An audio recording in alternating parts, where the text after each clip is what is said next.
Corona virus महामारी का प्रकोप बेशक खत्म हो गया हो, लेकिन दुनिया के सामने एक नया संकट पैदा हो गया है। इस नए संकट का नाम डिजीज एक्स है। पिछले कुछ दिनों से इंटरनेट पर यह सवाल आग की तरह फैल रहा है कि डिजीज एक्स आखिर है क्या और हम इंसानों को इससे क्या खतरा है, या यह सिर्फ एक मनगढ़ंत बीमारी है। सब कुछ जानेंगे इस 4 मिनट की वीडियो में, बस आप अंत तक साथ में बने रहें। बताया जा रहा है यह कोरोना से 20 गुना खतरनाक है और इससे कम से कम 50 मिलियन लोगों की मौत हो सकती है। इस खबर के बाद पूरी दुनिया सदमे में है। WHO के अनुसार डिजीज एक्स एक वायरस, एक बैक्टीरिया या एक फंगस हो सकता है। चिंता की बात यह है कि फिलहाल इसका कोई इलाज दुनिया में नहीं है। चलिए समझते हैं कि इस बीमारी को कोरोना से घातक क्यों बताया जा रहा है और किस तरह ये 20 मिलियन लोगों की मौत का कारण बन सकती है। यूके वैक्सीन टास्क फोर्स की अध्यक्ष रह चुकी हेल्थ एक्सपर्ट केट बिंगम ने डेली मेल को दिए एक इंटरव्यू में दावा किया है कि डिजीज एक्स स्पेनिश फ्लू जितना विनाशकारी हो सकता है। वर्ल्ड हेल्थ ऑर्गेनाइजेशन यानी WHO ने 5 महीने पहले ही डिजीज एक्स को लेकर चेतावनी जारी कर दी थी। डिजीज एक्स का नाम WHO ने ही दिया है। वास्तव में डिजीज एक्स किसी बीमारी का नाम नहीं है, बल्कि यह एक मेडिकल टर्म है जिसका यूज ऐसी बीमारी के लिए किया जाता है जो इन्फेक्शन से पैदा होती है और जिसके बारे में मेडिकल साइंस में एक्सपर्ट्स, डॉक्टर्स, वैज्ञानिकों को कुछ पता नहीं होता है। इसी तरह का टर्म पहली बार साल 2018 में यूज किया गया था और उसके अगले साल 2019 में कोरोना वायरस नामक बीमारी आ गई थी।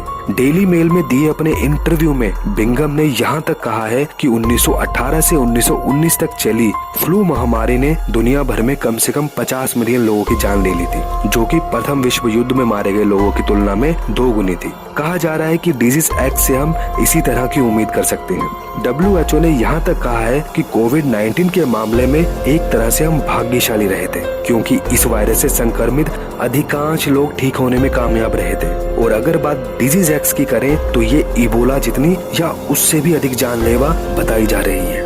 WHO के चीफ डॉक्टर टेड्रोस ने मई में जिनेवा में हुई वर्ल्ड हेल्थ असेंबली की मीटिंग में डिजीज एक्स को लेकर चेतावनी दी थी। टेड्रोस ने कहा था कि दुनिया में यह बीमारी कभी भी आ सकती है, जिससे बड़ी संख्या में लोगों की मौत हो सकती है और इसका सामना करने के लिए पूरी दुनिया को एकजुट होकर रहना चाहिए। अनुमान है कि डिजीज एक्स किसी वायरस, बैक्टीरिया या फंगस से फैल सकता है और घबराने वाली बात यह है कि इसके लिए कोई टीका या उपचार नहीं है, जैसे कि कोरोना वायरस का नहीं था। कुछ एक्सपर्ट का कहना है कि डिजीज एक्स जूनोटिक होगा, यानी यह जंगली या घरेलू जानवरों में पैदा होगा और फिर इंसानों को संक्रमित करेगा। इबोला, HIV, एड्स और कोविड-19 भी जूनोटिक प्रकोप थे।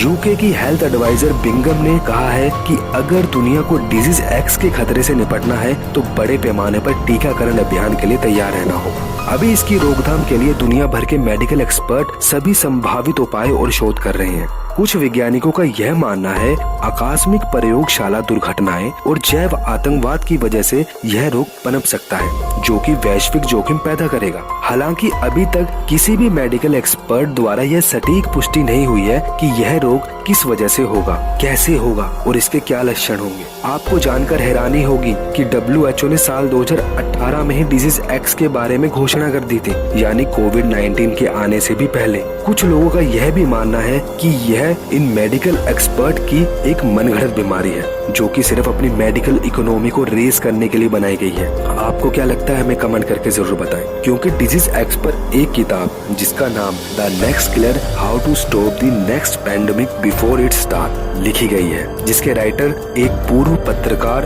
और political adviser mister Tim Hames और केट बिंगम है। रोचक बात यह है कि केट बिंगम वही महिला है जिन्होंने यूके की वैक्सीन टास्क फोर्स की अध्यक्षता की थी। आपको क्या लगता है, हमें कमेंट करके जरूर बताएं और वीडियो अच्छी लगी हो तो इसे लाइक और चैनल को सब्सक्राइब जरूर करें।